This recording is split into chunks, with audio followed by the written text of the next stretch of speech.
namanya Al-Shabaab. Di Nigeria ada kelompok teroris yang paling ditakuti di pantai barat Afrika, namanya Boko Haram.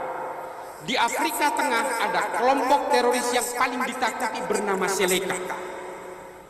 Di utara, di Sudan, ada kelompok teroris yang paling ditakuti bernama kelompok Hasan Turabi.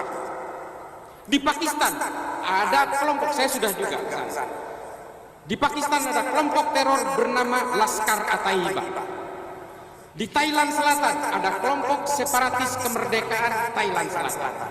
Di Filipina, saya juga pernah ke Filipina, ada kelompok namanya Abu Sayyaf. Di Suriah juga ada kelompok yang paling ditakuti hari ini yang bernama Jabhatun Nusra dan juga Liwa'ut Tauhid. Ini semua adalah kelompok-kelompok teror yang berpaham Salafi Wahabi. Di YouTube banyak yang membantah ini. Saya tantang, kalau memang tidak percaya bahwa teroris yang ditangkap oleh Densus itu hari ini berpaham ini, saya bawa ke penjara, ketemu langsung dengan terorisnya. Saya tantang. Mereka punya pemahaman yang sama. Assalamualaikum warahmatullahi wabarakatuh. Kembali bersama saya Zulkarnain Al-Maduri. Alhamdulillahilladzi arsala rasulahu bil huda wa dinil haq liyudhhirahu 'alad dini kullih wa kafa billahi syahida. Fa inna ahsanal kalami kalamullah wa khairal huda huda Muhammad wa syarrul umuri muhdatsatuha fa inna kulla muhdatsatin bid'ah wa kulla bid'atin dhalalah wa kulla dhalalatin finnar. Isu panas atau hot issue kali ini yang akan saya angkat terkait dengan Islah Bahrawi. Ternyata kalau membaca video-video Islah Bahrawi dari awal sampai sekarang ini ya, sejak dia itu keluar dari terorisme ya, karena dia itu pelaku terorisme dulu dari pernyataannya sendiri ya. Jadi pelaku terorisme yang gagal paham. Kenapa saya? Ya rata-rata orang terorisme itu gagal paham di dalam memahami Islam. Berarti Islah Bahrawi ini orang gagal paham dalam menjalani hidup sebagai seorang muslim. Terlebih sekarang setelah virus-virus Amerika itu diinjeksikan kepada Islah Bahrawi, bukan makin sembuh, sebenarnya makin parah ya. Lepas dari terorisme justru masuk ke terorisme lain. Radikalisme pemikiran yang dilakukan oleh Islah Bahrawi ini terkait dengan antinya terhadap Wahabi, Salafi Wahabi itu. Yang digambarkan bahwa Salafi Wahabi itu vampir. Bisa kita katakan vampir karena dikatakan menguras darah, menumpahkan darah dan sebagainya, atau juga merebut kekuasaan. Ini pemahaman ala Islah Bahrawi, bukan pemahaman saya. Kalau saya orang Madura asli dan tidak pernah terlibat kasus-kasus yang tidak jelas seperti Islah Bahrawi, apalagi berpengalaman seperti Islah Bahrawi, tidak gitu. Tetapi memang pengalaman seperti itu sebenarnya bagian dari batu loncatan Islah Bahrawi untuk mengembangkan pemikiran lebih jauh. Apalagi setelah mendapatkan kesempatan kuliah di Amerika, entah benar atau enggak, yang jelas dia ke Amerika, belajar berbagai macam kitab, baik mulai dari kitab Islam menurutnya ya, sampai kitab Amerika, Islam yang ada di Amerika. Atau kalau berbicara Amerika ini yang perlu diperhatikan, di sana itu ada ahlul hadis tapi bukan Islam. Di sana ada mufassir tapi bukan Islam. Di sana ada ahli Quran tapi bukan Islam, itu di Amerika. Nah, kalau kemudian belajar Islam kepada yang bukan Islam, itu namanya nelongso. Iya. Jadi di situ itu semua gambaran Islam dari sekian banyak orang, semua gambaran Islam yang datang dari mereka biasanya selalu digambarkan seperti harimau mau menerkam gitu. Itu artinya ingin menggambarkan Islam menjadi bom waktu bagi negara lain, bagi bangsa-bangsa lain yang tidak beragama Islam. Seperti itu gambaran Islam di Amerika itu. Atau Islam Amerika ini orang-orang pandai tentang Islam, orientalis ya, orientalis itu yang pandai Islam ini selalu banyak, walaupun ada orientalis yang jujur ada gitu. Bahkan seperti Bernard Shaw misalnya, itu kan memprediksi Islam akan menguasai jagat raya ini. Itu Bernard Shaw. Nah, banyak lagi itu sekelas Bernard Shaw yang menggambarkan masa kebangkitan Islam yang akan datang ini dari pihak non-Islam. Tapi ada juga non-Islam yang jahat gitu, berusaha menginjeksikan pemahaman anti-Islam kepada orang Islam yang datang Indonesia. Itu ada karpet merah yang diberikan kepada umat Islam yang mau kuliah di Amerika, supaya mereka itu menapak kakinya di karpet merah untuk belajar kepada mereka gitu. Karpet merah itu kan kehormatan ya. Kalau di presiden itu ada karpet merah itu, dihampar, artinya mempersilahkan kebesaran. Adalah sebuah kebesaran bagi mereka yang kuliah di Amerika kalau mereka mau belajar Islam di Amerika. Ini begini sebenarnya. Kalau belajar Islam di Amerika ini dan belajar Islam di Arab, perbedaannya banyak. Yang jelas sumber Islam itu bukan di Amerika. Seperti orang belajar Alkitab, tidak belajar ke Palestina, tempat lahirnya Alkitab itu, tempat lahirnya At-Taurah dan Injil, yaitu di Israel sana itu, tapi belajarnya yaitu tadi ke wilayah Yunani gitu. Yunani, belajarnya di Yunani. Bahkan karena intimnya dengan kitab tersebut, akhirnya lahirlah kitab Injil yang berbahasa Yunani. Dan kemudian Yunani ini menjadi markas dari kekuatan mereka. Nah, Islam itu mau dibuat seperti itu. Jadi Islam itu mau dibuat seperti itu oleh Islah Bahrawi gitu. Di mana Amerika kemudian dijadikan sumber telaah mendalam terhadap sejarah Islam. Dan beranggapan itulah Amerika itu kan hebat gitu. Wah gitu. Amerika itu kalau belajar Islam di Amerika ini hebat gitu. Ya padahal itu tadi tujuannya banyak sekali kualitas distorsi yang dilakukan oleh mereka dalam rangka menghasilkan Islam sebagaimana keinginan mereka. Nah, ini soal teroris ya. Kalau Islah Bahrawi itu sampai merinci ada 7 terorisme di wilayah Afrika itu, termasuk di Pakistan tadi disebutkan ada As-Sabab, ada Boko Haram, ada siapa tuh Hasan Turabi, ada siapa, itu disebutkan semua nama-namanya untuk menunjukkan bahwa ini cerdas, tahu banget nih orang. Kenapa kemudian Islah Bahrawi itu, herannya Islah Bahrawi itu tidak pernah menyebut seperti terorisme Yahudi gitu. Mengapa Islah Bahrawi tidak pernah menyebut terorisme kulit hitam yang tidak beragama Islam di Amerika itu? Kenapa kemudian Islah Bahrawi tidak menyebut 13 terorisme di Amerika yang memusuhi agama-agama gitu? Kenapa tidak termasuk tadi memusuhi Islam, menembak gereja dan sebagainya?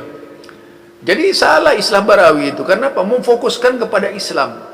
Kemudian meminta Islam itu supaya tidak menjadi agama bagi mereka yang bermuatan politik. Artinya tidak bisa menjadi agama, Islam tidak boleh menjadi agama politik gitu. Artinya ada politik yang beragama Islam tidak boleh gitu. Itu Islah Bahrawi. Yang tentu saja ini adalah distorsi pengetahuan Islah Bahrawi gitu, yang seharusnya membicarakan Islam dengan benar. Soal saya kan mendengar juga pembicaraan Islah Bahrawi berkaitan bahwa yang dibawa Nabi Muhammad nasionalisme. Nasionalisme dari mana gitu? Itu bukan nasionalisme. Itu humanisme yang ditanamkan Islam, bagian dari penjabaran tauhid. Kalau belajar tauhid itu dari Quran, benar-benar dari Quran, bersumber dari Quran, sebagaimana yang diajarkan oleh Rasulullah sallallahu alaihi wasallam, memang akan menciptakan itu tadi paradigma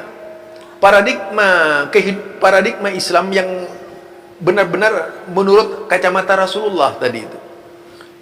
Karena memang Rasulullah itu turun sebagai hudan. Coba hudan wa busra lil muttaqin. Itu yang pertama harus diingat. Muhammad itu istilah Barawi hudan wa busra lil muttaqin.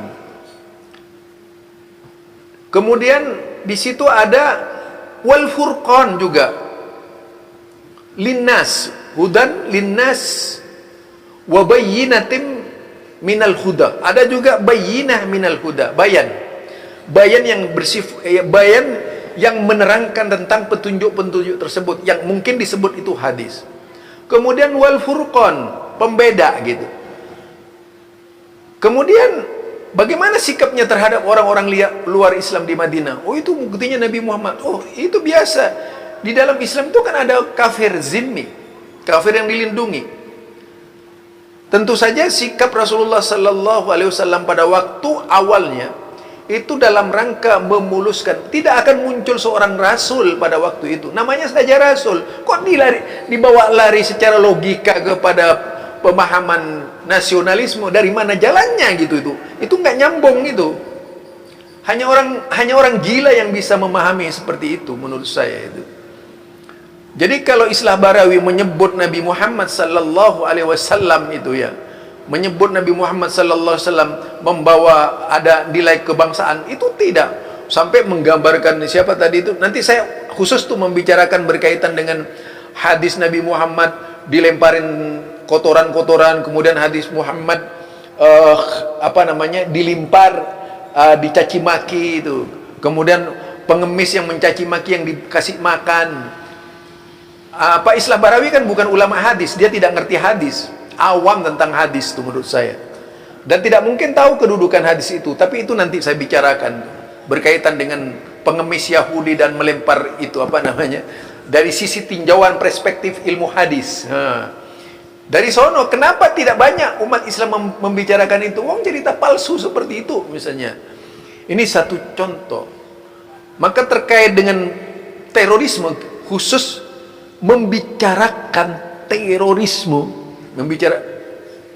khusus terkait dengan terorisme ya. Oke, kita coba dengan terorisme. Berapa tadi? 7 teroris dunia istilah Bahrawi itu. Boko Haram paling kejam, paling ganas dan sebagainya itu kan disebutkan, menakutkan lah. Kenapa? Kenapa kemudian terorisme yang di Australia itu tidak dicantumkan oleh istilah Barawi? Ada apa sebenarnya istilah Barawi ketika mereka membunuh sekian banyak orang Islam yang sedang di masjid itu? Kenapa? Ini fobia Islam, ini Islamfobia ya. Kemudian yang kedua, di Amerika itu ada 13 terorisme teroris kulit putih, kelompok teroris kulit putih. Di kalangan orang hitam di Amerika juga itu ada teroris kulit hitam. Di Prancis ada teroris kulit putih. Kemudian di Inggris itu ada teroris selain gangster. Sama dengan Amerika itu, selain gangster itu banyak teroris di situ, yang tentu saja menjadi musuh negara Amerika. Kalau disebutkan di negeri Cina itu ada 13.000 terorisme ditangkap. Rata-rata itu bukan Islam. Nah, itu kan 13.000 orang Cina di negeri Cina teroris. Mereka bukan Islam. Kemudian di Myanmar yang membantai dan membakar umat Islam siapa? Hindu, Buddha gitu. Jadi terorisme ini, semua terorisme ini politis. Tidak ada yang tidak politis gitu. Semua terorisme adalah politis, tidak ada yang tidak politis. Itu berkaitan dengan terorisme. Jadi nyata sekali apa yang dikatakan oleh istilah Barawi itu tidak benar gitu. Kemudian mengait-kaitkan Islam tidak harus turun ke politik dan sebagainya. Ingin membonsai Islam lebih parah dari Pak Harto itu orang. Dulu kalau Pak Harto itu banyak orang-orang Islam ingin membonsai Islam. Terkenal itu dengan usaha Bapak Natsir dulu itu. Kemudian ada petisi 50 yang dilakukan oleh 50 jenderal pada waktu itu. Yaitu karena hak-hak orang Islam yang dikebiri di Indonesia. Lalu lahirlah petisi 50 pada waktu itu. Jadi kalau mau berbicara Islam itu kita angkat semuanya gitu.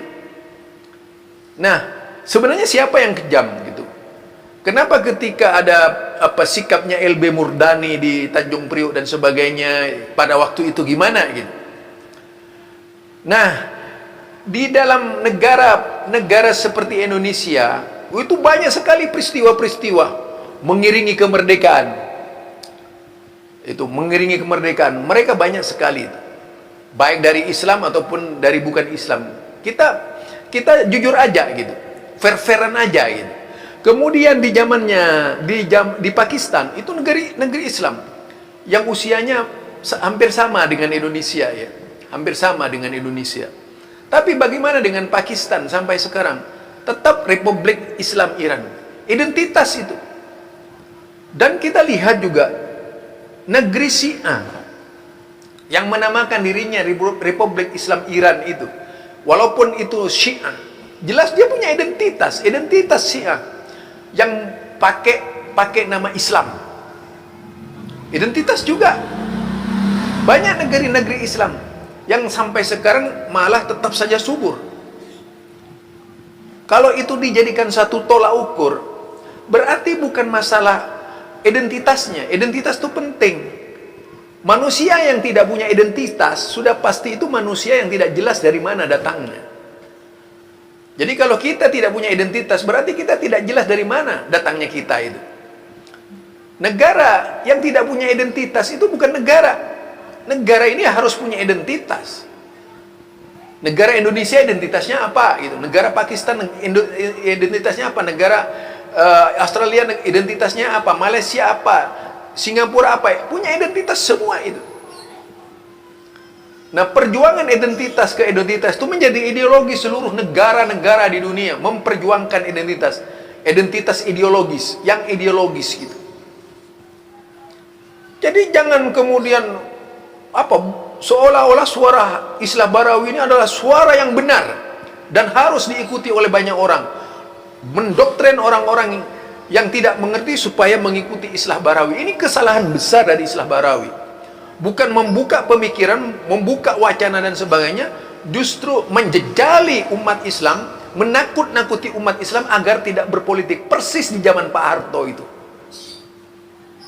Jadi tidak ada bedanya dengan zaman Pak Harto. Karena apa? Islamophobia itu. Dia masuk dalam kelompok Islamophobia yang memperjuangkan hak-hak orang luar Islam dalam rangka membonsai Islam supaya Islam tidak bisa memegang pemerintahan selamanya.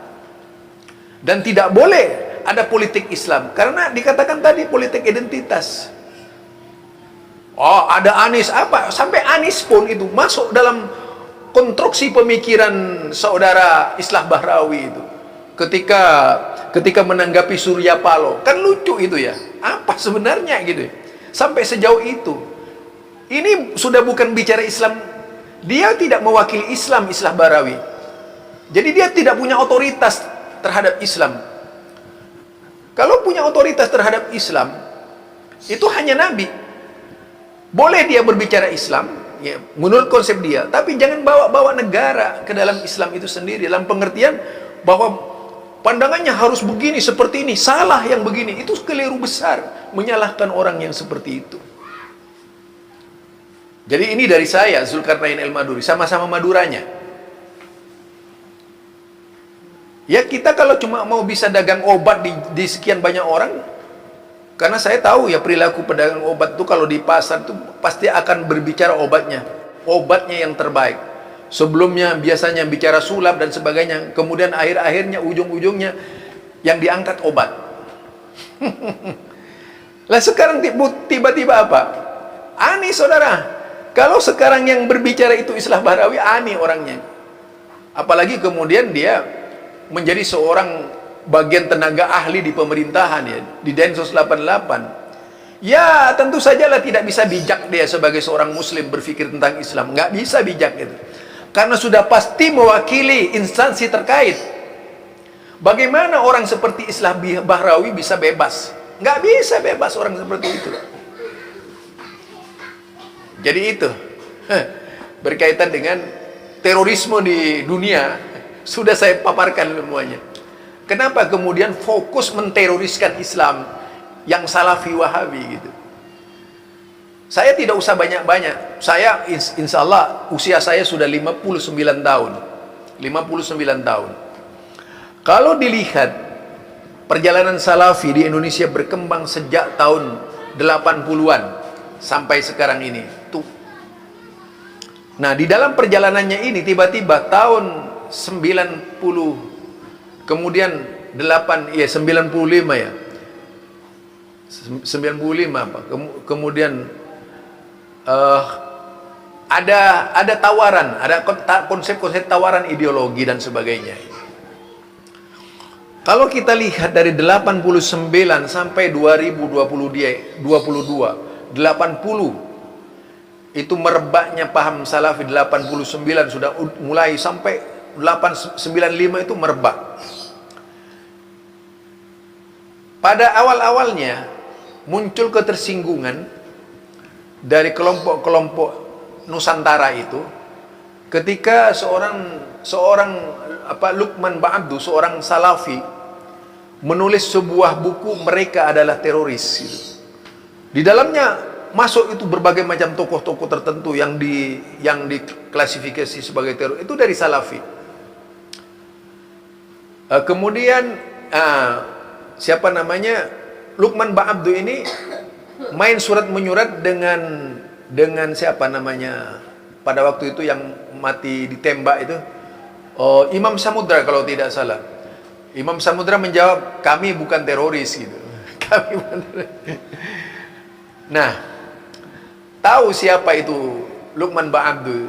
Tokoh Salafi pada waktu itu ya, yang berada di Jember. Namun kemudian diintimidasi oleh kelompok Nusantara pada waktu itu dan suruh menghapus internetnya itu, menghapus websitenya dan sebagainya dengan ancaman dari mereka ketika itu. Itu terjadi. Jadi ini sudah memang tidak sehat dari awal, persaingannya tidak sehat. Yang saya ketahui sampai sekarang ini siapa sih muridnya Ja'far Umar Talib yang jadi teroris gitu? Siapa sih muridnya siapa Abdul Hakim Amir Abdad yang jadi teroris gitu? Siapa sih muridnya Yazid Jawas yang jadi teroris gitu ya? Siapa sih muridnya Zulkarnain Sanusi yang jadi teroris? Siapa muridnya siapa terus sampai ke bawah Asewin dan sebagainya? Siapa yang jadi teroris? Nggak ada satupun. Dan tidak pernah ada kajian-kajian Imam Samudra itu seperti kajian-kajian Salafi. Saya mengikutinya itu sudah lama banget ya. Tidak ada. Karena orang ini yang terjadi justru di berbagai daurah yang disampaikan anti teroris. Jadi kan lucu, Islah Barawi itu sebenarnya Islah Barawi itu ngapa gitu. Kenapa begitu bencinya gitu. Dan kemudian ingin mengunggulkan bahwa Islam, mazhab atau pola yang dikembangkan oleh Islah Barawi itu sebagai sebuah kebenaran. Dasarnya apa bahwa sebuah kebenaran itu? Jadi kenapa? Juga dari sisi bacaan sangat sedikit. Kenapa tidak dibuka seluruh pustaka Islam berkaitan dengan gerakan-gerakan Islam dari awal itu semuanya gitu. Sebelum Ibnu Taimiyah dan sebagainya. Untuk memperoleh kebenaran yang sebenar-benarnya. Apakah setiap pembicaraan tauhid, apakah setiap pembicaraan wala dan bara harus ditegakkan dengan terorisme? Itu yang gila dari pemikiran seorang muslim yang belajar ke Amerika gitu. Karena ketika berbicara wala dan bara, kenapa kalau berbicara wala dan bara? Itu kan hanya berbicara wala dan bara. Nabi saja seperti itu. Lah buktinya Nabi kan wala terhadap umat Islam, loyalitasnya terhadap semua umat Islam, dan kafir zimmi itu masuk dalam retorika Islam ketika itu. Yang jadi permasalahan harbi ketika itu, karena mereka itu juga menyerang Islam. Sebenarnya Islah Barawi bukan ngangkat-ngangkat Islam, tapi ingin menjatuhkan Islam. Cara berpikir itu ingin meremukkan Islam gitu. Lah buktinya dari zamannya sahabat Islam tuh diusik, semua sejarah-sejarah diusik. Menurut versi Islah Barawi, kesalahan sejarah. Meskipun literaturnya setelah saya amati itu banyak yang lemah ya. Literaturnya itu dari sisi sejarah, dari sisi ilmu hadis, berita-berita yang sampai kepada ke kalangan yaitu orang yang membuat sejarah tadi itu sangat lemah. Seharusnya yang namanya sejarah itu kalau ingin murni, ya sekelas sanadnya itu sekelas Bukhari Muslim gitu ya. Itu sejarahnya yang benar-benar sejarah gitu.